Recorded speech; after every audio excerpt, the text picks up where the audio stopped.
जय हिंद साथियों, स्वागत है आपका हमारे YouTube channel Hindi with Shashi में। तो आज का ये जो वीडियो है ये सबसे अच्छा वीडियो है, क्योंकि इस वीडियो में हम एनालिसिस करेंगे जो पीवाईक्यू क्वेश्चंस हैं और उसका पोस्टमार्टम करेंगे, यानी कि एक क्वेश्चन से कितने क्वेश्चन बन सकते हैं वो आपके सामने है। और मैं पूरी दावे के साथ कह सकता हूँ कि ऐसा डिस्क्रिप्शन एनालिसिस अन्यत्र आपको कहीं नहीं मिलेगा। तो आपको बस समय देना है, क्योंकि 29 जून को एग्जाम डेट फिक्स कर दिया है। हम एक एक दिन में एक एक यूनिट का पोस्टमार्टम करेंगे और यहाँ से आपके सामने रिजल्ट है, देखेंगे। तो ज़्यादा देर नहीं करेंगे और वीडियो को शुरू करेंगे, क्योंकि मैं चाहता हूँ कि आपको कम समय में अच्छा से अच्छा कंटेंट मिले, ताकि आपकी तैयारी जो है ना और पैनी हो सके। वीडियो को अच्छा अनुभव प्राप्त करने के लिए आप इसको 1.5 गुना स्पीड में देखेंगे। दूसरी चीज़ ये है कि जब कभी आपको सबसे पहले तो करना क्या है कि जैसे जैसे देखते जाएंगे ना, सबसे पहले बैठेंगे तो एक कॉपी और पेन लेकर के बैठेंगे, और जितना कुछ मैं बता रहा हूँ उसको आप अपने नोट्स में सम्मिलित करते जाइए। भले आप ऑलरेडी सम्मिलित किए हैं, उससे आपको फायदा होगा ना कि चीज़ें रिवीजन हो जाएंगी, याद हो जाएंगी। एक तो आप ऐसे याद कीजिएगा, दूसरा लिखिएगा तो याद होगा। तो आप जरूर कॉपी पेन लेकर के ही बैठे, बिना ऐसे बैठने से कोई फायदा नहीं होगा। तो चलिए एनालिसिस शुरू करते हैं। एट लास्ट आपको पता चलेगा कि इसकी वैल्यू क्या है। ठीक है, तो शुरू करते हैं। तो हमारा पहला सवाल क्या है कि प्रथम विश्व युद्ध की पृष्ठभूमि पर रचित कहानी है। तो इसका ऑप्शन देखेंगे। ऑप्शन ए है अमृतसर आ गया, ऑप्शन बी है परिंदे, ऑप्शन सी है दुनिया का सबसे अनमोल वतन, और ऑप्शन डी जो है उसने कहा था। तो इसका सही जवाब जो हो जाएगा वो हो जाएगा ऑप्शन डी, सही है, उसने कहा था। ये जो कहानी है ना, ये कहानी प्रथम विश्व युद्ध की पृष्ठभूमि पर लिखी गई है। अब हम यहाँ क्या करेंगे ना, ऑप्शंस के साथ खेल लेंगे। ठीक है, तो जो पहला ऑप्शन से अमृतसर आ गया, अब उसका देखेंगे। तो यदि इसके प्रकाशन वर्ष की बात कर लेते हैं तो 1973 है इसका प्रकाशन वर्ष। ठीक है, 1973 प्रकाशन वर्ष है। इसके लेखक जो है ना वो भीष्म साहनी है। इसके लेखक जो है वो भीष्म साहनी है। अब हम बात कर लेते हैं कि तो यह हंस पत्रिका में सबसे पहली बार प्रकाशित हुआ था। हंस पत्रिका में पहली बार प्रकाशित हुआ था। पटरिया नाम की जो कहानी संग्रह था ना, पटरिया पटरिया कहानी संग्रह में ये प्रकाशित हुआ था। ठीक है, जो कि 1973 में आया था। अब हम ऑप्शन बी के साथ खेलेंगे। तो ऑप्शन बी क्या कह रहा है, परिंदे। तो परिंदे का प्रकाशन वर्ष कितना है, 1957 है। इसके लेखक कौन है, निर्मल वर्मा है। निर्मल वर्मा है। अब आ जाते हैं, ये पहली बार किस पत्रिका में प्रकाशित हुआ था। ये भी हंस पत्रिका में प्रकाशित हुआ था। हंस पत्रिका में प्रकाशित हुआ था। उसके बाद से इसके कुछ पात्र देख लेते हैं। ठीक है, तो लतिका है, मिस लतिका, ह्यूबर्ट है। ठीक है, तो ये प्रमुख पात्र हो गया। अब देख लेते हैं दुनिया का अनमोल रतन, इसका पोस्टमार्टम करेंगे। तो ये जो कहानी है ना, 1907 में कहानी प्रकाशित हुई थी। जमाना पत्रिका में प्रकाशित हुई थी। जमाना पत्रिका जो है ना उसमें प्रकाशित हुआ था। इसके लेखक तो प्रेमचंद्र हैं, सबको पता है। फिर आगे देखेंगे, प्रेमचंद्र इसके लेखक हैं। और सोजे वतन जो कहानी संग्रह है ना उसमें प्रकाशित हुआ था। सोजे वतन,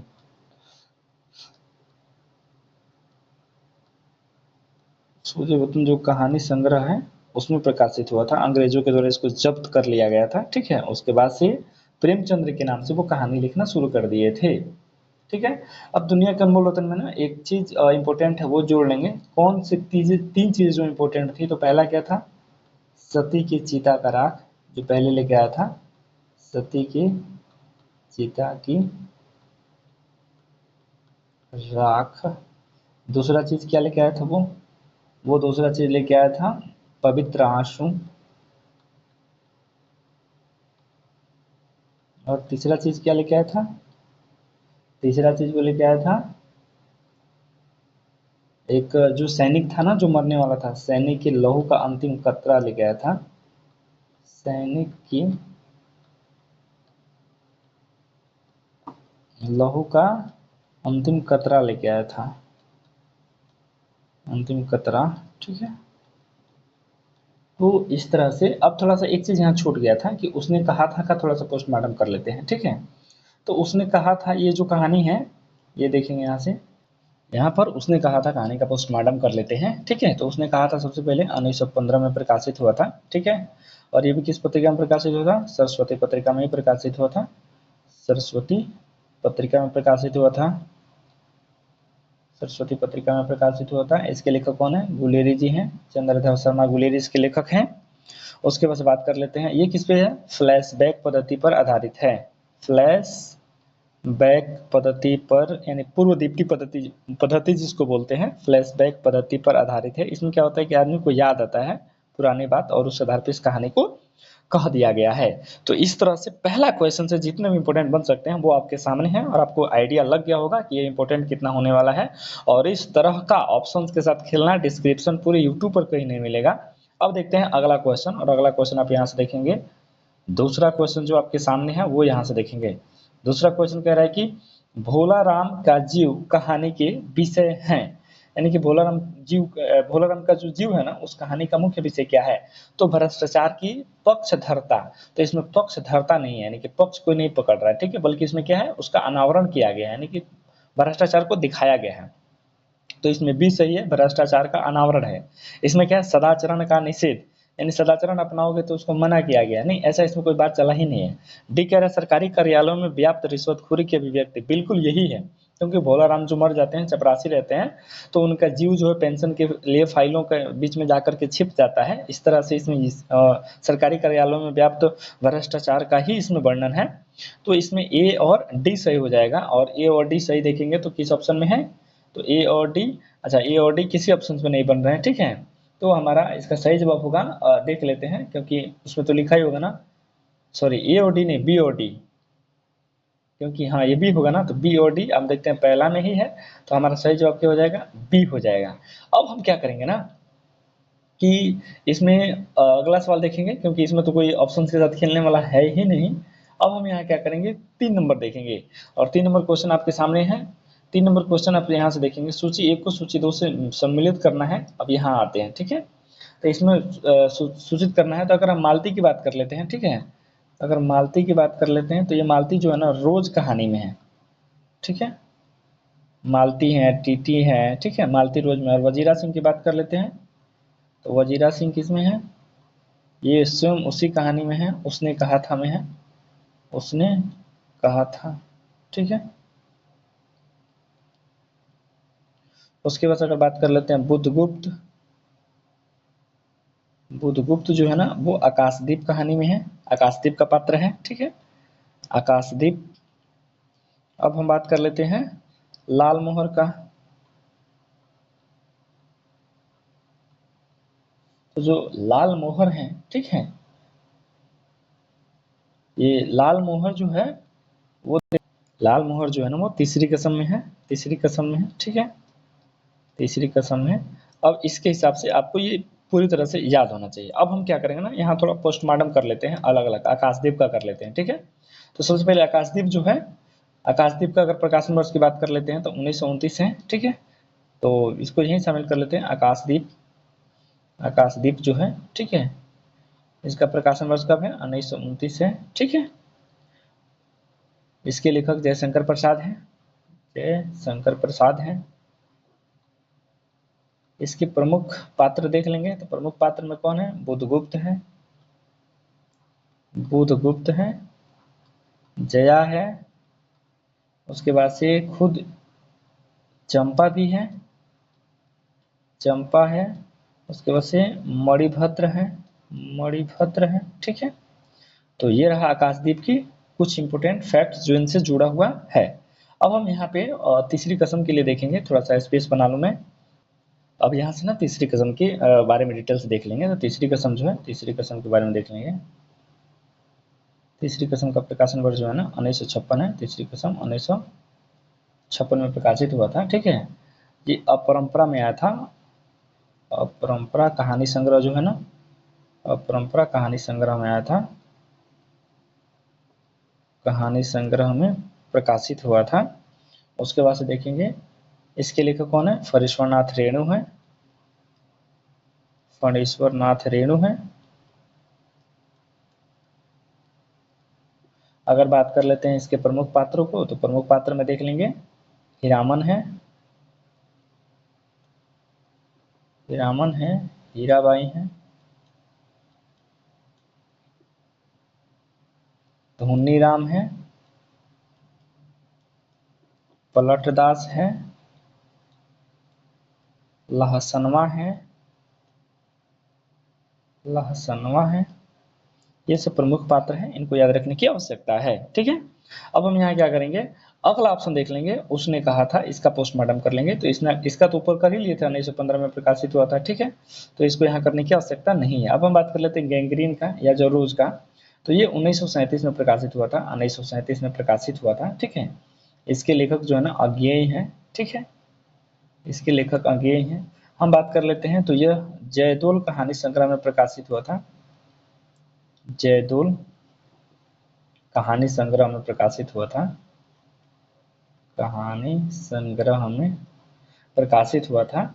उसके बाद से यहाँ देखेंगे, इसमें कुछ प्रमुख पात्र देख लेते हैं। तो पात्र इसके जो हैं वो हो जाएंगे आपके, मालती हो जाएगी, महेश्वर हो जाएंगे जो कि उनके हस्बैंड हैं, महेश्वर हो जाएंगे।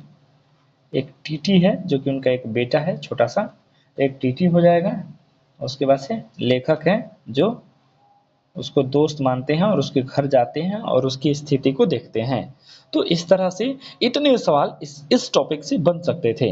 अब हम क्या करेंगे, आगे देखेंगे, और आगे हम देखेंगे अगला सवाल। अगला सवाल हमारा क्या है, ये भी देखेंगे। ये पूछा हुआ है सितंबर 2022 का जो प्रथम पाली का यूजीसी नेट के लिए एग्जाम हुआ था ना, उसमें ये सवाल पूछा हुआ है कि तेरी बाकी अदा पर मैं खुद हूँ फिदा, तेरी चाहत को दिलबर बयां क्या करूं, यही ख्वाहिश है ईद तू मुझको देखा करे, और दिलो जान मैं तुझको देखा करूं। उपयुक्त गीत में निम्नलिखित में से किस कहानी में प्रयुक्त है। ठीक है, तो यहाँ से देख लेंगे। तो ये जो कहानी है ये आपको लाल पान की बेगम का है। ये इसमें बिरजू जो है ना वो गाता है, सॉरी बिरजू नहीं गाता है, लाल पान की बेगम में। ठीक है, सॉरी चौथा का आपको डी होगा, तीसरी कसम का होगा। वही तो मैं सोच रहा हूँ यार कि बिरजू तो ऐसा कुछ गा ही नहीं रहा है, और ये जो गाना है वो नायक गा रहा है। ठीक है, तो ये हीरामन गाता है और ये तीसरी कसम का है। ठीक है, ये आपको लाल पान की बेगम का नहीं है। ठीक है, और ये पूछा हुआ है, आप देख रहे हैं ना 2022 में मैंने दिखाया कि सितंबर वाले एग्जाम जो हुआ था उसमें ये पूछा हुआ है। अब हम क्या करेंगे ना, यहाँ एक एक ऑप्शन का मतलब ऑपरेशन कर लेंगे, जैसे कि रसप्रिया हो गया, पंचलाइट हो गया, लाल पान का बेगम हो गया, तीसरी कसम हो गया। तो चलिए सबसे पहले कहानी शुरू करते हैं, सबसे पहले रसप्रिया का। ठीक है, तो रसप्रिया को यहाँ से देखेंगे, क्योंकि सवाल हो सकते हैं इनसे भी बन सकते हैं, और मेरा उद्देश्य क्या है कि आपको हर एक चीज़ का एनालिसिस करवा देना है। ठीक है, तो यहाँ पे बात कर लेते हैं। तो रसप्रिया का प्रकाशन वर्ष जो है ना 1956 है। इसके लेखक रेणु हैं। ये भी ठुमरी कहानी संग्रह में प्रकाशित हुआ था, ठुमरी कहानी संग्रह में। एक चीज़ है, जब भी हमने कहानी पढ़ा है ना जिसमें प्लेलिस्ट ऑलरेडी बन के रखा हुआ है, तो उसमें आप देखे होंगे ना कि उस कहानी संग्रह से रिलेटेड की बात की गई होगी कि इसका कहानी संग्रह देख लीजिएगा, कहानी संग्रह देख लीजिएगा। तो आप उसका कितना इंपॉर्टेंट है ना आइडिया लगा लीजिए, क्योंकि कहानी संग्रह से लगभग 3-4 सवाल अब तक बन चुके हैं। ठीक है, 4 सवाल बने ना, तो कम से कम 2 तो उसमें अभी तक वही है। और पूरा जब वीडियो ओवरऑल आप देखिएगा ना, तो आपको आइडिया लगेगा कि वैसा सवाल बहुत पूछा गया है। ठीक है, तो अब यहाँ पे देख लेंगे ठुमरी कहानी संग्रह में लिखा गया। इसका अगर नायक की बात कर लेते हैं, इसका नायक जो है ना वो मृदंगिया करके है, मृदंगिया करके है। ठीक है, इस कहानी में है क्या ना कि जो लोक कलाकार होते हैं ना, लोक कला है ना, तो उसका आत्म सम्मान और उसके संघर्ष की व्यथा है इसमें, मतलब वैसी कहानी इसमें लिखी गई है। अब हम बात कर लेते हैं पंचलाइट। ठीक है, तो पंचलाइट की बात कर लेते हैं। तो पंचलाइट भी है ना, ठीक है, ये कहानी रेणु का है। इसके भी लेखक कौन है, रेणु जी हैं। उसके बाद से ये किस कहानी संग्रह से लिया गया है, तो ये जो है ये भी मेरे ख्याल से उसी से लिया गया है, ठुमरी में ही ये भी है। ठीक है, और आप देखेंगे इसमें क्या है कि गोधन नाम का है, गोधन जो कि नायक है, एक मुनरी है जो कि नायिका है। ये दोनों इसके प्रमुख पात्र हैं। अब हम बात कर लेते हैं लाल पान की बेगम, जो कि ऑलरेडी हमारे सिलेबस में भी है। तो यहाँ से लाल पान की बेगम देखेंगे, तो लाल पान का बेगम देखेंगे, लाल पान की बेगम, इससे जो इंपॉर्टेंट बन सकता है उसको हम यहाँ देखेंगे। तो लाल पान की बेगम जो है ना, प्रकाशन वर्ष कितना है, 1957 है। लेखक कौन है, रेणु जी हैं। अब उसके बाद से बात कर लेते हैं ये किस कहानी संग्रह में, ठुमरी कहानी संग्रह में प्रकाशित हुआ था, ठुमरी कहानी संग्रह। उसके बाद से इसमें एक बिरजू की माँ है, चंपिया है। ठीक है, बिरजू की माँ जो कहानी की नायिका है, उन्हीं के इर्द गिर्द ये कहानी घूमती है। अब इसमें क्या है ना कि तमाम अभावों के बावजूद भी छोटी छोटी खुशियों की चाह जीवन को जीवंत बनाए रखती है। आप ओवरऑल कहानी पढ़िएगा तो आपको लग जाएगा, बलरामपुर में ये लोग नाच देखने जाने वाले हैं, उसी के इर्द गिर्द ये कहानी बनी है और जीवंत कहानी है, गांव का परिवेश का माहौल को ये जीवंत कर देती है। ठीक है। और तीसरी कसम की बात कर लेते हैं, तो तीसरी कसम का चर्चा ऑलरेडी हम लोग ऊपर कर चुके हैं, इसलिए दोबारा इसका चर्चा करना यहाँ ठीक नहीं रहेगा। अब हम बात कर लेते हैं अगले क्वेश्चन का, और अगला क्वेश्चन हमारा 5 नंबर है।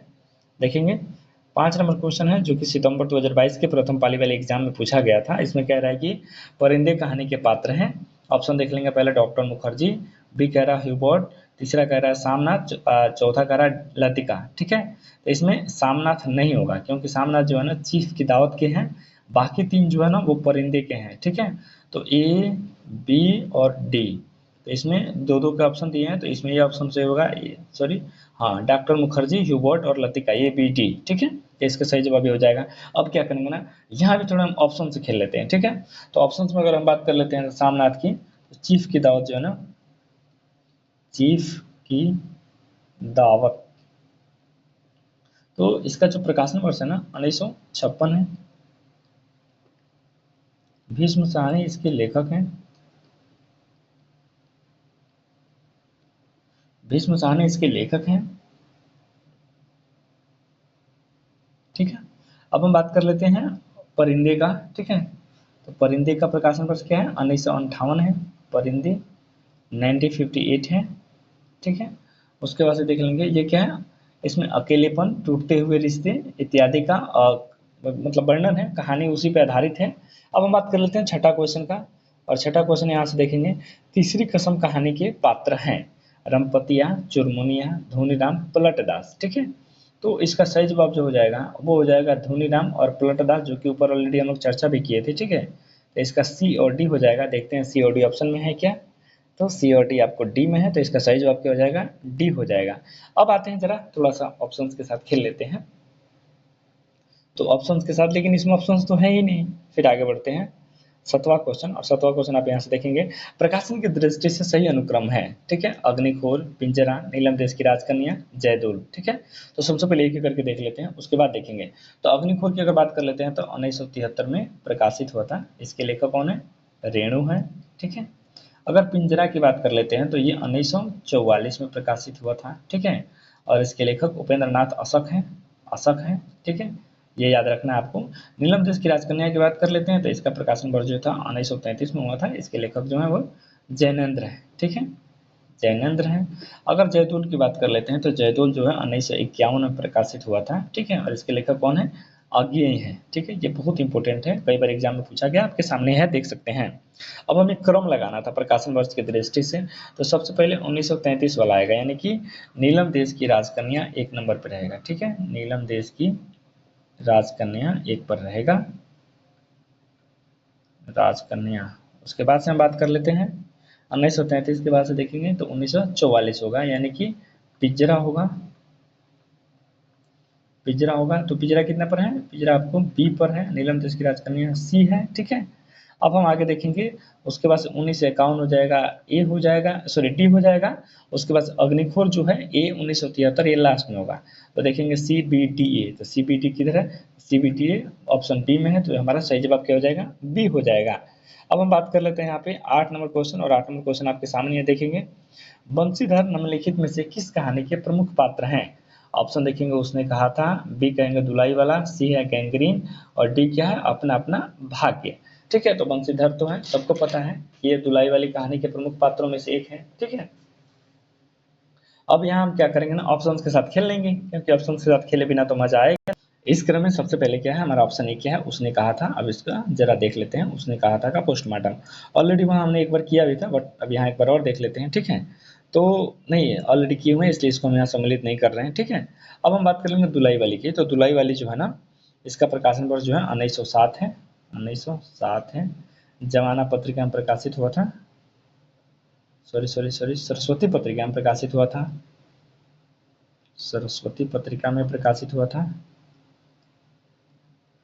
सरस्वती पत्रिका में प्रकाशित हुआ था। इसके प्रमुख पात्र देख लेंगे, वंशीधर है,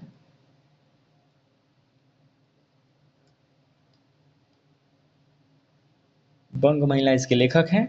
नवल किशोर, जानकी देई, सीता, जानकी देई, सीता और एक कहारिन करके है, ठीक है। तो इस तरह से ये इसके प्रमुख पात्र हो गए। अब हम देख लेंगे गैंग्रीन का, ठीक है। तो गैंग्रीन का ऑलरेडी ऊपर चर्चा किए थे, इस चीज़ को यहाँ सम्मिलित नहीं कर रहे हैं। अब हम अपना अपना भाग्य देखेंगे। तो अपना अपना भाग्य का 1929 में प्रकाशन हुआ था। लेखक जैनेन्द्र कुमार है, ठीक है। जैनेन्द्र कुमार इसके लेखक हैं। उसके बाद से देखेंगे ये कि इसमें विशाल भारत पत्रिका जो है ना उसमें प्रकाशित हुआ था। विशाल भारत पत्रिका में प्रकाशित हुआ था। उसके बाद से वातायन कहानी संग्रह है ना, वातायन, इसमें यह प्रकाशित होता है। वातायन कहानी संग्रह में प्रकाशित हुआ था। अब हम आगे बात कर लेते हैं 9 नंबर का। तो 9 नंबर कहानी यहाँ से देखेंगे, ईदगाह कहानी में व्यक्त हुई है, ठीक है। पहला क्या कह रहा है, सांप्रदायिक सामंजस्य। तो क्या है ना कि पहले देख लेते हैं। ऑप्शन बी कह रहा है बाल मनोविज्ञान, सी कह रहा है मातृवात्सल्य और डी कह रहा है राजनीतिक चेतना।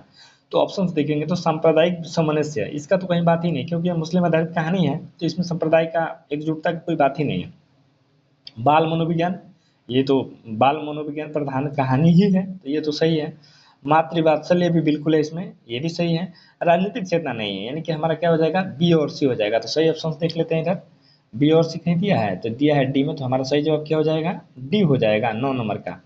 अब इससे पहले थोड़ा सा ईदगाह कहानी के बारे में देख लेते हैं, ठीक है, क्योंकि इंपॉर्टेंट है ना, एग्जाम में बन सकता है। अब यहाँ ईदगाह का हम पोस्टमार्टम कर लेंगे। तो ईदगाह जो है ना, ये हमारे सिलेबस में लगा हुआ था। ये 1933 में प्रकाशित हुआ है। इसके लेखक जो है ना प्रेमचंद्र हैं, प्रेमचंद जी इसके लेखक हैं।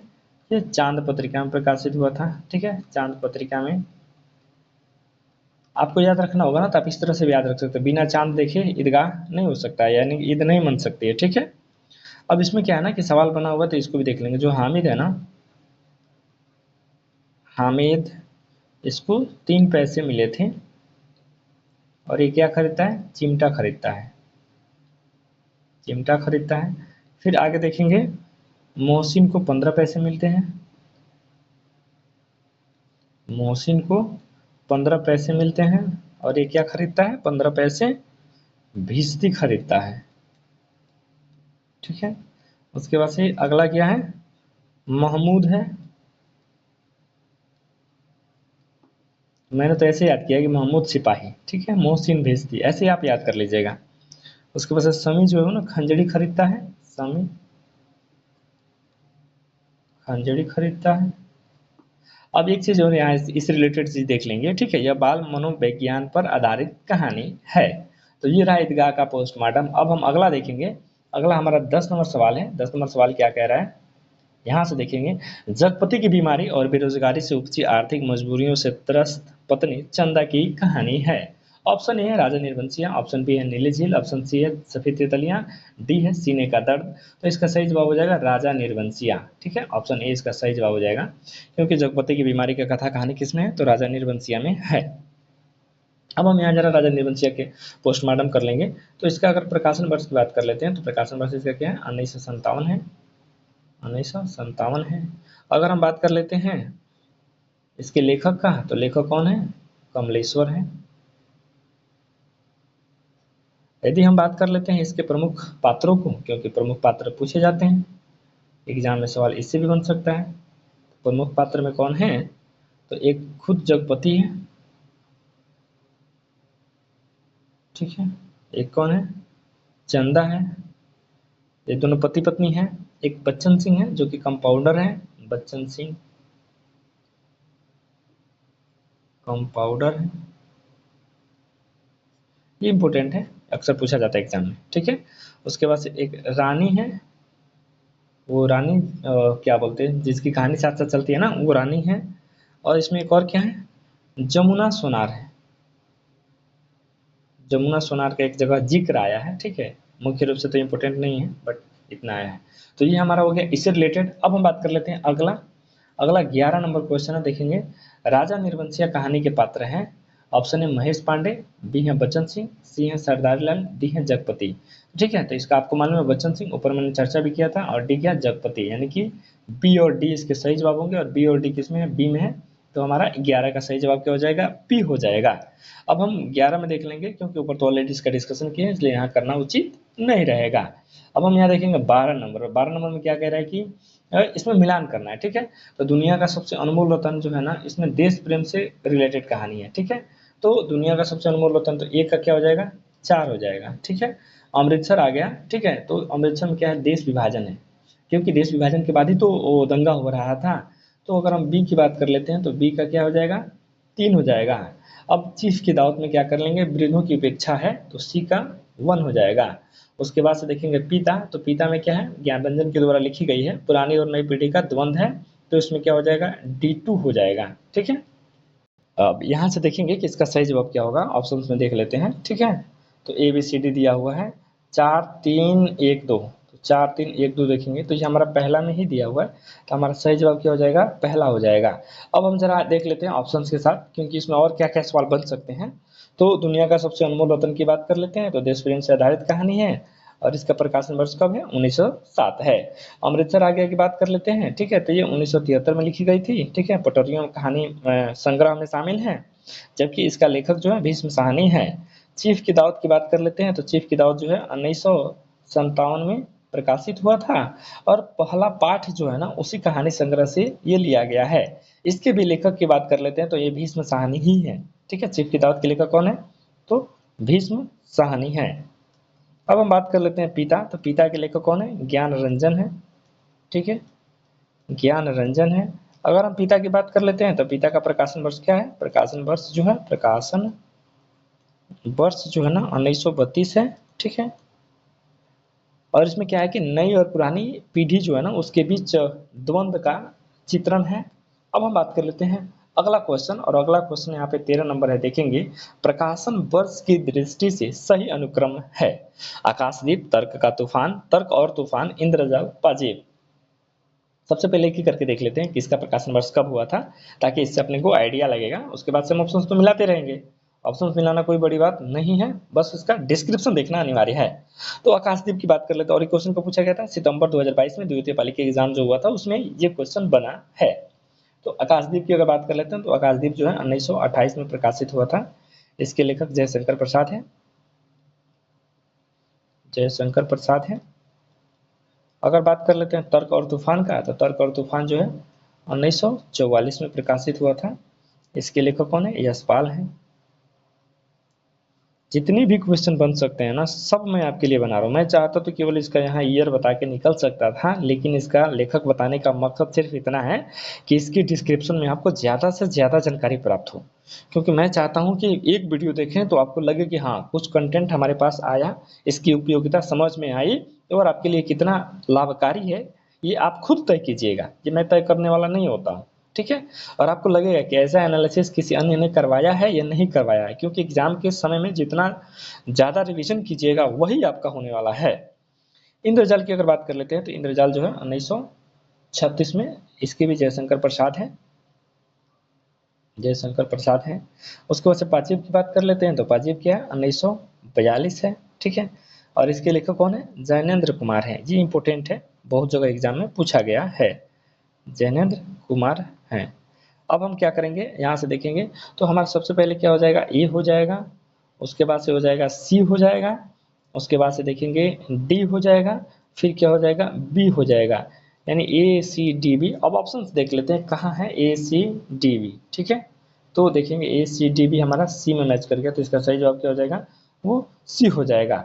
अब हम बात कर लेते हैं अगला क्वेश्चन, और अगला क्वेश्चन 14 नंबर आपके सामने है। यहाँ से देखेंगे चंद्रधर शर्मा गुलेरी द्वारा रचित कहानी नहीं है। ठीक है, तो कछुआ धर्म उसने कहा था, बुद्धू का कांटा, सुखमय जीवन, तो कछुआ धर्म नहीं है, क्योंकि ये भले उन्हीं के द्वारा रचा गया है। इसके भी लेखक चंद्रधर शर्मा गुलेरी हैं, लेकिन ये क्या है, निबंध है। ठीक है, ये कहानी नहीं है। ठीक है, तो इसमें क्या हो जाएगा, सही जवाब कछुआ धर्म हो जाएगा। बाकी 3 क्या है ना, उनकी कहानियां हैं।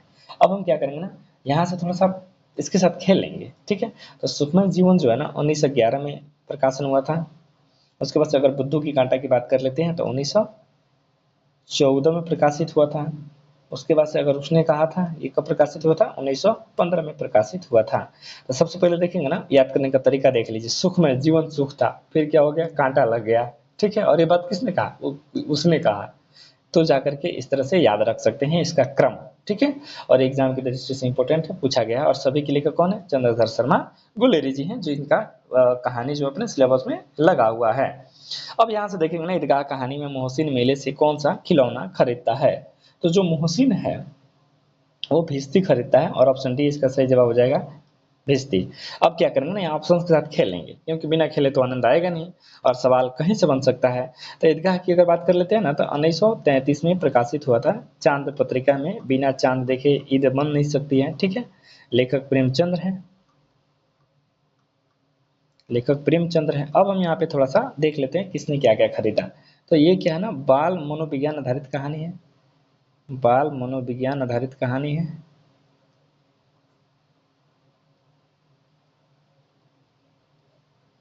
आधारित कहानी है। अब इसमें देखते चलेंगे। तो इसमें जो है ना, हामिद के पास रहते 3 पैसे हैं, और जो चिमटा खरीदता है ना, तो दुकानदार ने उसकी कीमत 6 पैसे बताई रहती है, लेकिन ये 3 पैसे में क्या करता है, मोल लेता है उसको, मतलब खरीद लेता है।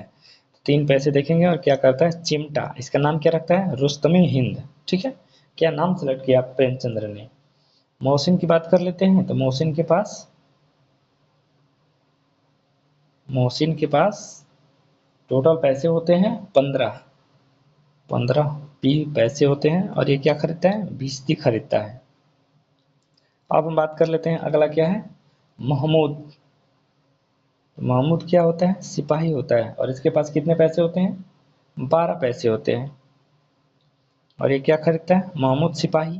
ऐसे कोरिलेट कर लेंगे ना तो याद रहेगा, बाकी आप भूल सकते हैं। उसके बाद से समी जो है ना, खंजरी खरीदता है, समी।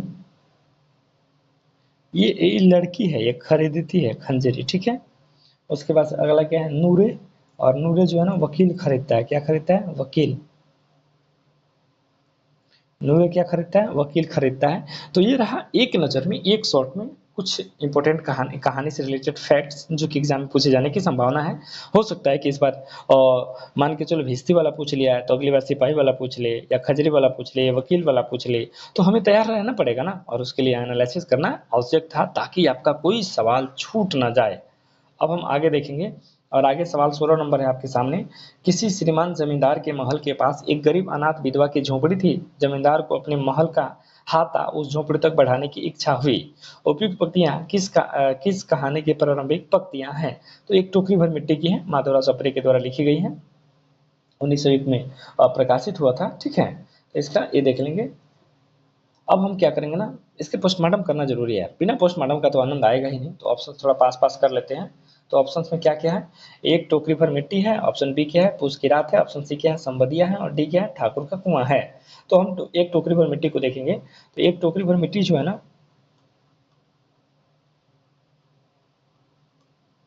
एक टोकरी भर मिट्टी, आप भी अपना पेन और नोटबुक लेकर के इसको नोट करिए। बेकार में बैठ करके वीडियो देखने से कोई फायदा नहीं होता है। क्योंकि जब जब पढ़ा, जिसको भी पढ़ता हूँ मैं, कलम कॉपी लेके बैठता हूँ, जो कुछ वहां से लगे कि नहीं यार इसको तो नोट्स में सम्मिलित करना चाहिए, उसे कर लेता हूँ। और ऐसी जब आदत आपकी बन जाएगी ना, तो निश्चय ये बहुत अच्छी आदत है। तो कभी भी ऐसे बेकार टाइम में मत बैठिए, लेकर के बैठिए, चीजों को समझिए।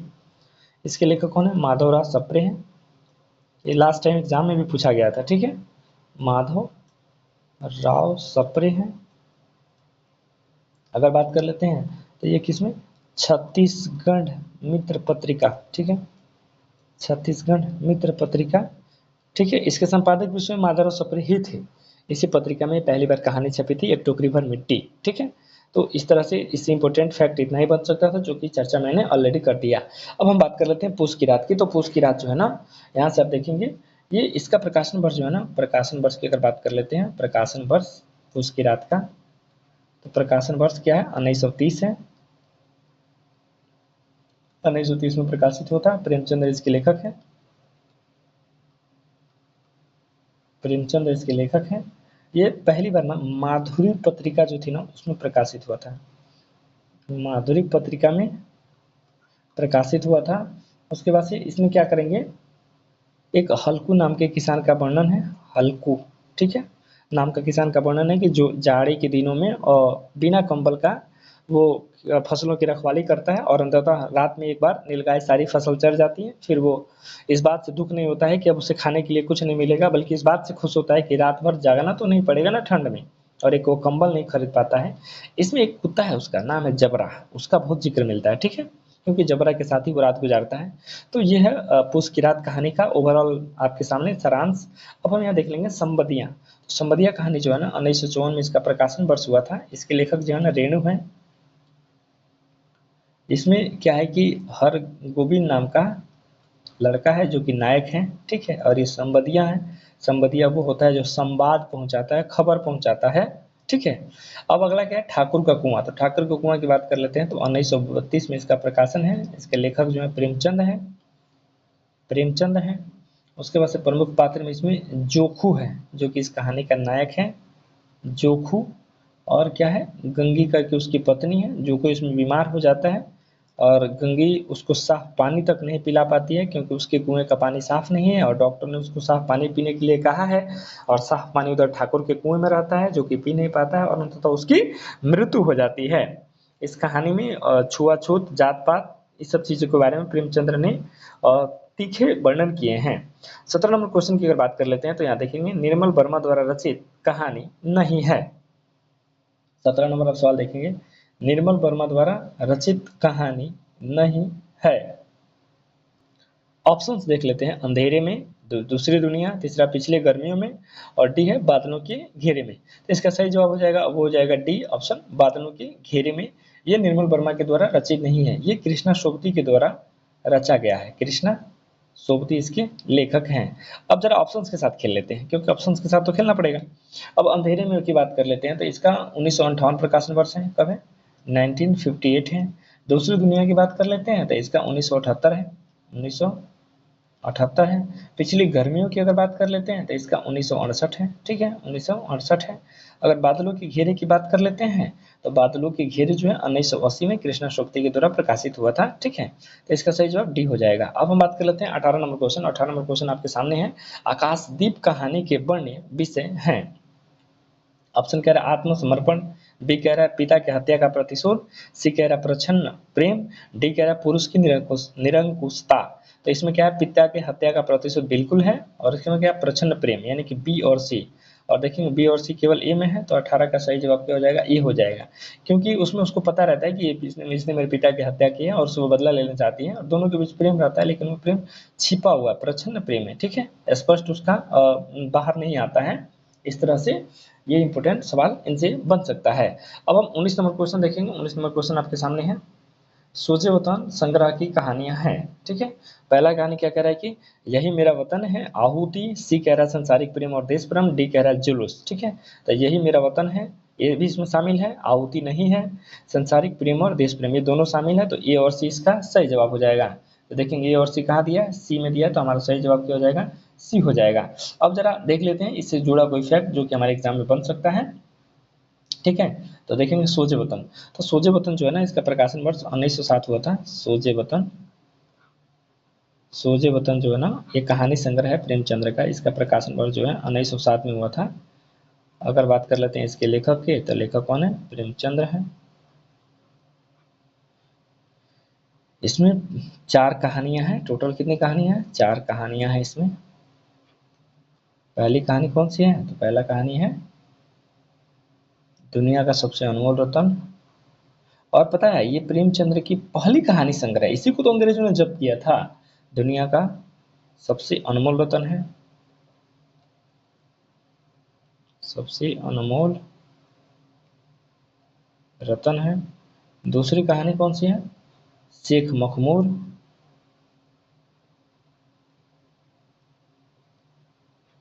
तीसरी कहानी कौन सा है, तीसरी कहानी यही मेरा वतन है, यही मेरा वतन है। आप इस वीडियो को 1.5 गुना स्पीड से देखिएगा, आपके लिए अच्छा रहेगा। चौथा क्या है, संसारिक प्रेम व देश प्रेम, संसारिक प्रेम व देश प्रेम,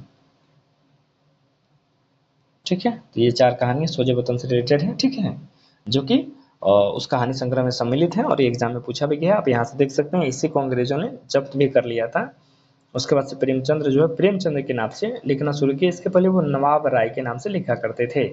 अब हम यहाँ पे अगला क्वेश्चन देखेंगे, प्रकाशन काल की दृष्टि से निम्नलिखित कहानियों का सही अनुक्रम लिखिए।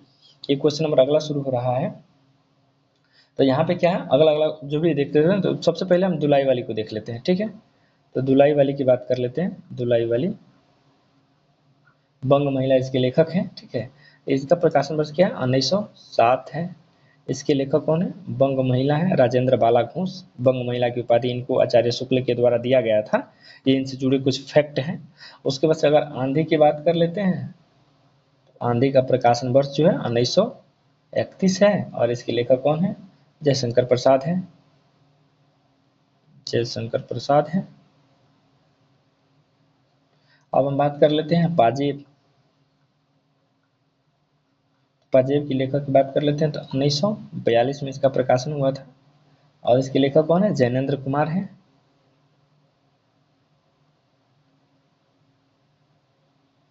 जैनेन्द्र कुमार है।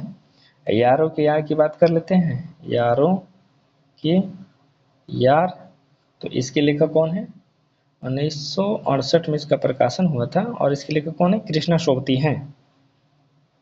कृष्णा सोबती इसके लेखक हैं। तो ये रहा इनसे फैक्ट। अब इसको बिठा देंगे। तो सबसे पहले हमारा क्या आता है, 1907 में दुलाई वाला ही आता है। तो दुलाई वाला मात्र एक में दिया है, तो इसका सही जवाब क्या हो जाएगा, ए हो जाएगा, ठीक है। अब हम बात कर लेते हैं अगला 2 नंबर सवाल देखेंगे और 2 नंबर भी कह रहा है कालखंड की दृष्टि से कहानियों का सही अनुक्रम बताइए, ठीक है।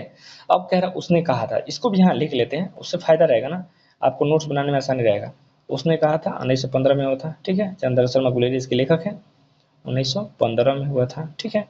उसके बाद से रानी केतकी की कहानी, इसके लेखक इंसा अल्लाह खां हैं। रानी केतकी की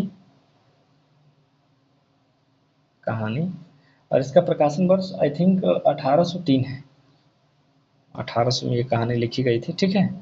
और इसके कौन है, इंसा अल्लाह खां है। इंसा अल्लाह खां है, ठीक है।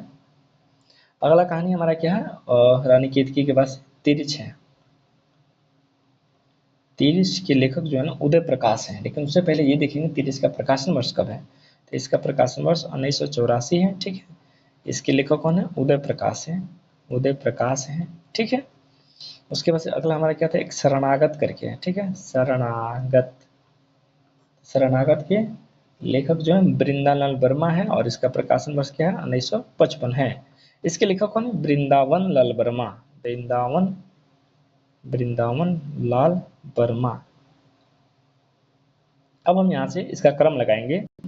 जब हम इसका क्रम लगाएंगे ना, तो सबसे पहले रानी केतकी की कहानी आएगा, चूंकि इसका प्रकाशन वर्ष 1803 है। तो इस क्रम में देखेंगे तो मात्र ऑप्शन बी में एक ही में आएगा, रानी केतकी की कहानी पहले है, उसने कहा था।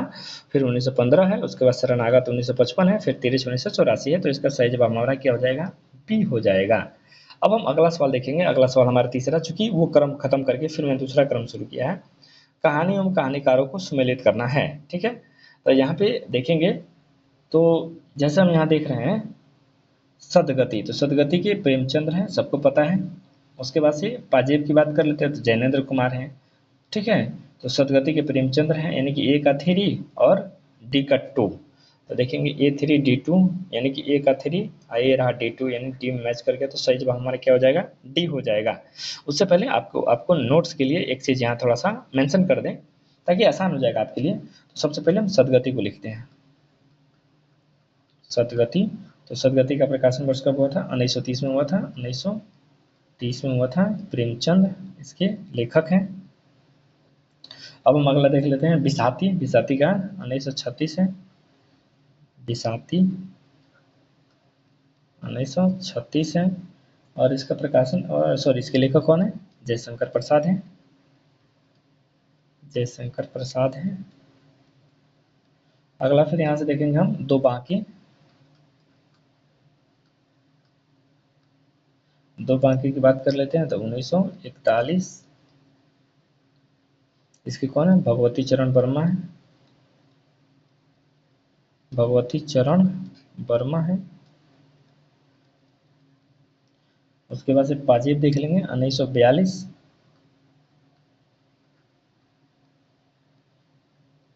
1942 और इसके लेखक कौन है? जैनेंद्र हैं। इस तरह से अब क्या है, आपके पास आ गया पूरे नोट्स के तौर पे, आप इसको अब शामिल करिए अपने नोट्स में, याद करिए। और इसकी उपयोगिता क्या है आपके सामने दिख रहा है। कब ये सवाल पूछा गया है मैं आपको बताते चलूँ। तो ये सवाल पूछा गया जून 2010 के एग्जाम में सवाल पूछा गया नेट का।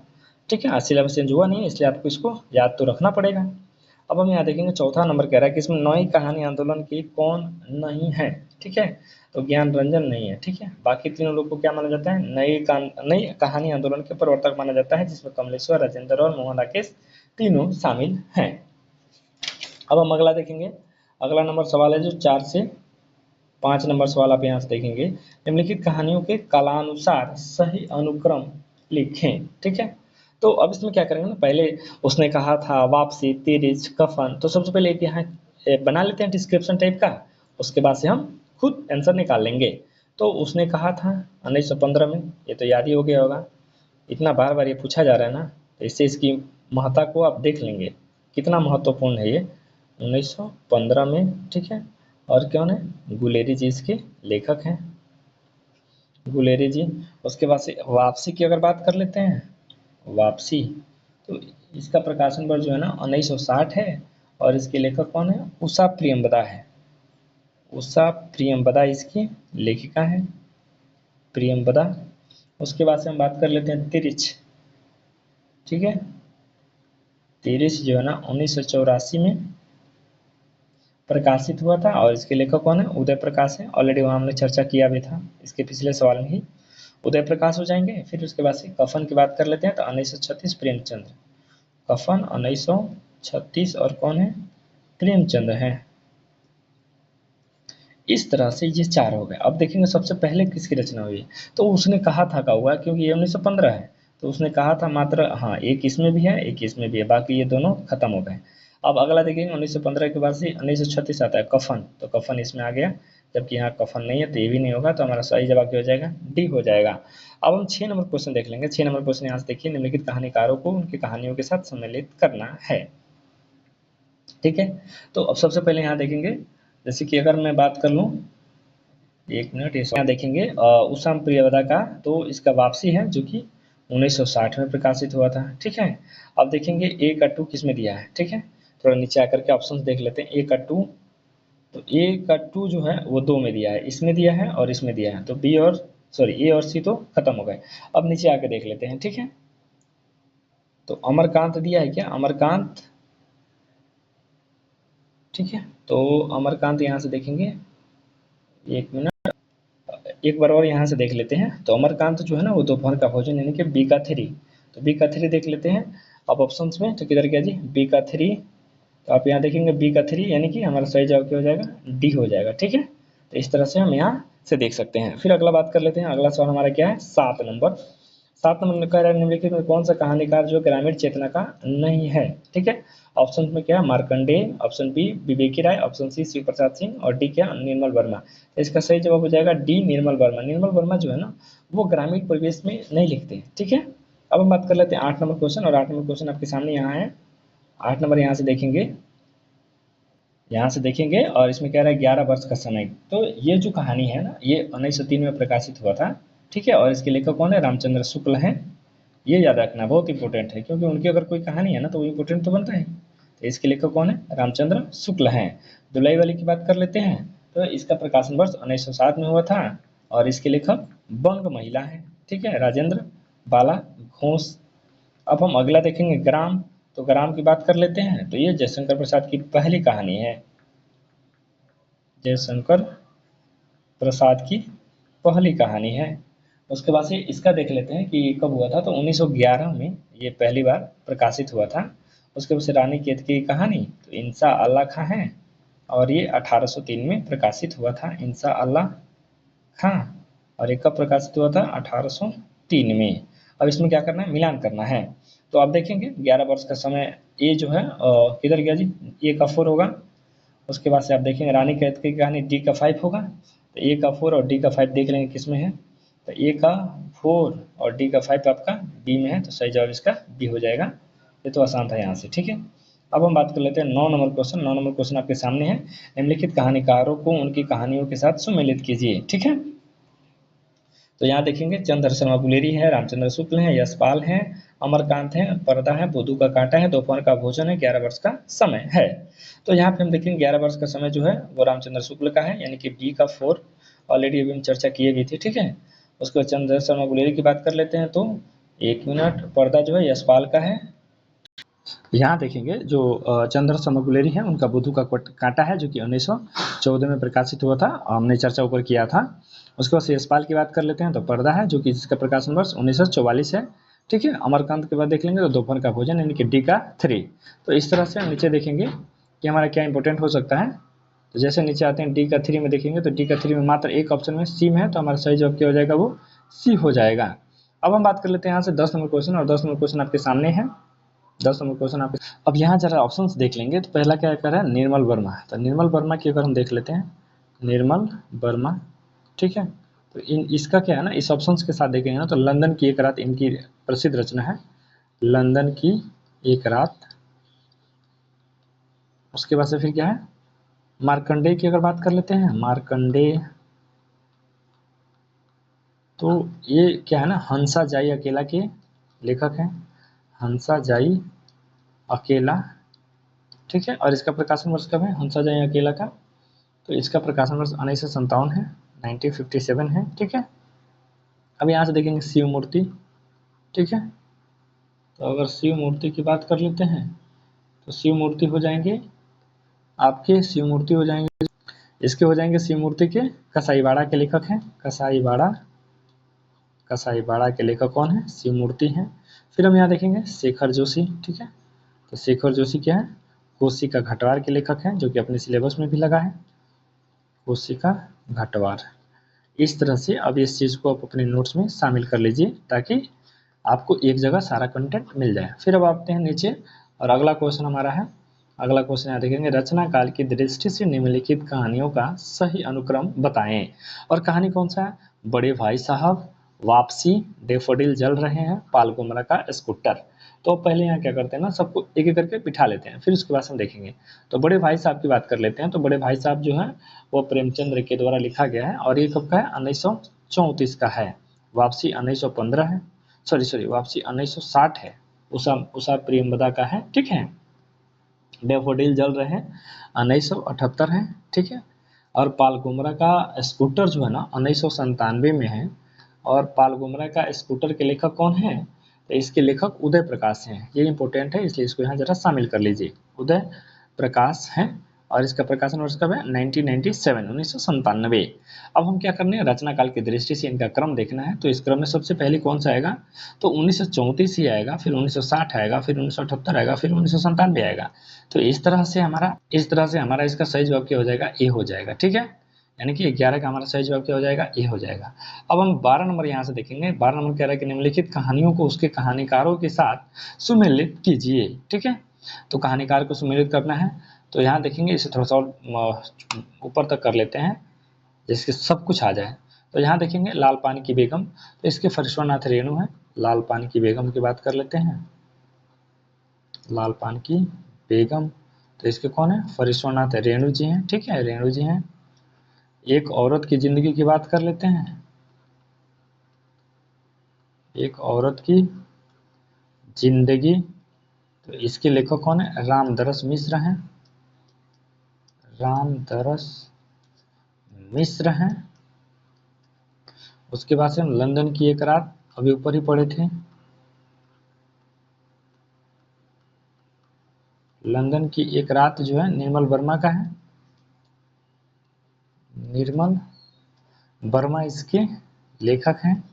अब हम बात कर लेते हैं शव यात्रा।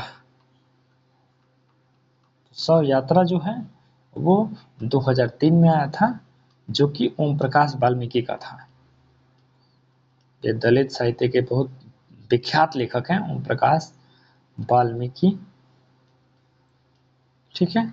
लंदन की एक रात की अगर बात कर लेते हैं, तो इसका प्रकाशन वर्ष 1965 है।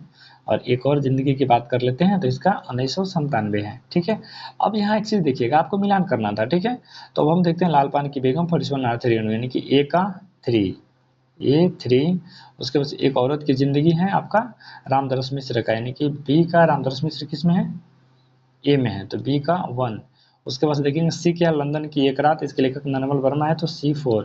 A3B1 C4 देखेंगे किस ऑप्शन में है, A3B1 C4, तो A3B1 सॉरी, हाँ देखेंगे आई थिंक डी सही होगा। ऊपर देख लेना, ऊपर उसको आप सम्मिलित कर लीजिएगा, हो सकता है ऑप्शन गलत है क्योंकि टाइपिंग मिस्टेक भी हो सकता है। फिर आगे आते हैं 13 नंबर, और 13 नंबर यहाँ से देखेंगे निम्नलिखित कहानियों को उनको लेखक के साथ सुमिलित कीजिए। ठीक है, तो यहाँ देखेंगे एक और जिंदगी की बात कर लेते हैं। तो एक और जिंदगी जो है ना, मैं हर एक चीज़ आपके लिए शामिल कर रहा हूँ ताकि आपको कहीं ज़्यादा जाने की ज़रूरत ही ना पड़े। एक और जिंदगी जो है ना 1961 में आया था, इसके लेखक जो है ना मोहन राकेश हैं, मोहन राकेश। उसके बाद से देखेंगे सर्पदंश जो है, सर्पदंश, ये आपका कब है, 1982 है, और इसके लेखक कौन है, रामदरस मिश्र हैं, रामदरस मिश्र हैं। उसके बाद से क्या है, शरणागत जो है, शरणागत आपका 1950 है, वृंदावन लाल वर्मा का है, वृंदावन लाल वर्मा का है। उसके बाद से विपात्र, विपात्र है जो 2000 में इसका प्रकाशन हुआ था, और इसके लेखक कौन है, मुक्तिबोध हैं, मुक्तिबोध हैं। इस तरह से अब आप मिला लीजिएगा। ठीक है, अगर सर्पदंश की बात कर लेते हैं तो रामदरस मिश्र यानी कि बी का किधर गया, बी का 1। ठीक है, तो B1 में देख लेते हैं कोई ऑप्शन एक साथ मैच कर जाता है क्या, तो B1 मात्र एक ही में मैच कर गया, ए में, तो हमारा सही जवाब हो गया। ठीक है, अब हम बात कर लेते हैं 14 नंबर क्वेश्चन, और 14 नंबर यहाँ से देखेंगे निम्नलिखित रचनाओं के उनके दोहरे शीर्षकों से सुमेलित कीजिए। ठीक है, तो यहाँ पे अब देखेंगे तीसरी कसम, तो सबको पता है कि मारे गए गुलफाम यानी 8-2। ठीक है, अब इससे पहले क्या करते हैं ना, एक बार हम खुद लिख देते हैं ताकि बाद में आपको ऐसा आएगा तो आसान रहेगा ना। तो यहाँ पे देखेंगे सबसे पहले तीसरी कसम है, तीसरी कसम उर्फ मारे गए गुलफाम। ठीक है,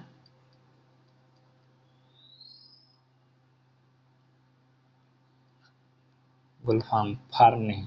उसके बाद से क्या है, बिगड़े का सुधार, बिगड़े का सुधार। और इसका अगला क्या हो जाएगा, सती सुख देवी, सती सुख देवी। इसके लेखक किशोरी लाल गोस्वामी हैं। फिर रानी केतकी की कहानी, रानी केतकी की कहानी, और ये क्या, उदयभान चरित है। ठीक है, उसी पे आधारित है ना ये कहानी, इसलिए उदयभान चरित इसको कोरिलेट कर सकते हैं। अब क्या है, ठेठ हिंदी का ठाठ, ठेठ हिंदी का ठाठ, ये जो है देवबाला रास करके है। ठीक है, देवबाला। ठीक है, और इसके लेखक कौन है, हरिऔध है। ठीक है, हरिऔध है। तो इस तरह से ये चीजें हो गई। अब इसको आपको रिलेट कर लीजिएगा ऑप्शन के साथ, तो आपको इसका एग्जैक्ट आंसर पता चल जाएगा। अब हम बात कर लेते हैं अगला सवाल। अगला सवाल 15 नंबर है, प्रकाशन की दृष्टि से प्रेमचंद्र की कहानियों का सही अनुक्रम बताना है। अब इसमें देखेंगे नमक का दरोगा है, शतरंज का खिलाड़ी है, सदगति है, और रानी सारंगा है। तो नमक के दरोगा की बात कर लेते हैं तो इसका प्रकाशन वर्ष 1913 है। शतरंज के खिलाड़ी की बात कर लेते हैं तो 1924 में इसका प्रकाशन हुआ था। सदगति जो है 1931 में प्रकाशित हुआ था, और रानी सारंगा जो है ये 1910 में प्रकाशित हुआ था। अगर इसका क्रम लगाना होगा तो सबसे पहले रानी सारंगा आएगा क्योंकि ये 1910 है। उसके बाद से हम देखेंगे नमक का दरोगा 1913 आएगा, फिर शतरंज का खिलाड़ी 1924 आएगा, और एट लास्ट में क्या होगा, सदगति होगा।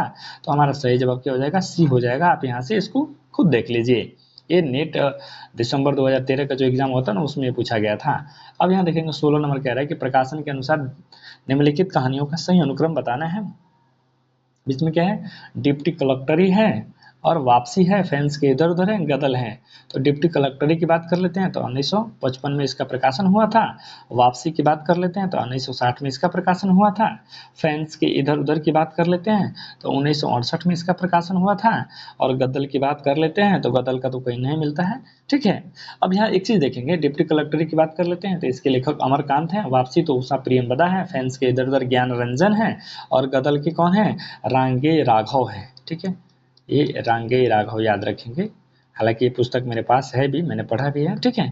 तो ये हो गया था। तो इस तरह से यदि ऑप्शन देखते हैं 55, 60, 68, तो हमारा यही सही होता है, ठीक है। तो हमारा क्या हो जाएगा, सही जवाब ये हो जाएगा। अब हम बात कर लेते हैं अगला सवाल, और अगला सवाल आप यहाँ से देखेंगे 17, इनमें से कौन मनोविश्लेषणवादी कथाकार नहीं है। इसका सही जवाब जो हो जाएगा वो हो जाएगा बी, चतुरसेन शास्त्री नहीं है। जैनेंद्र भी लिखते हैं मनोविश्लेषणवाद भी, ईलाचंद्र जोशी भी लिखते हैं, अज्ञेय भी लिखते हैं, बाकी चतुरसेन शास्त्री का ऐसा कोई जिक्र नहीं मिलता है। अब हम बात कर लेते हैं अगला क्वेश्चन, और अगला क्वेश्चन 18 नंबर है, जो कि आपके स्क्रीन पर है, देखेंगे। कह रहा है कि सुमेलित करना है रचनाकारों से रचनाकार को, ठीक है।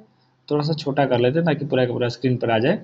और आप यहाँ से देखेंगे शिव प्रसाद सिंह, एक टोकरी भर मिट्टी, अज्ञेय पाजेब, जैनेंद्र पुलिस की सिटी, और माधवराज सप्रे, ठीक है। तो यहाँ एक बार लिख ही लेते हैं। तो शिव प्रसाद सिंह जो है ना, शिव प्रसाद सिंह, तो ये किसके लेखक हैं, दादी माँ के लेखक हैं, ठीक है, दादी माँ के लेखक हैं। उसके बाद से अज्ञेय क्या है, पुलिस की लाठी, अज्ञेय जो है ना पुलिस की लाठी के लेखक हैं।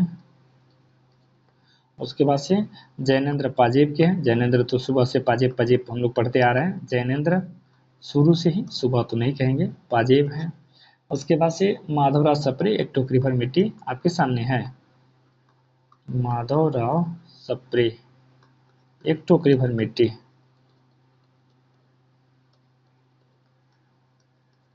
अब आपको क्या करना है ना, इसको अपने हिसाब से अरेंज कर लेना है, इसमें कहाँ बैठेगा, सुटेबल ही बैठेगा, ठीक है।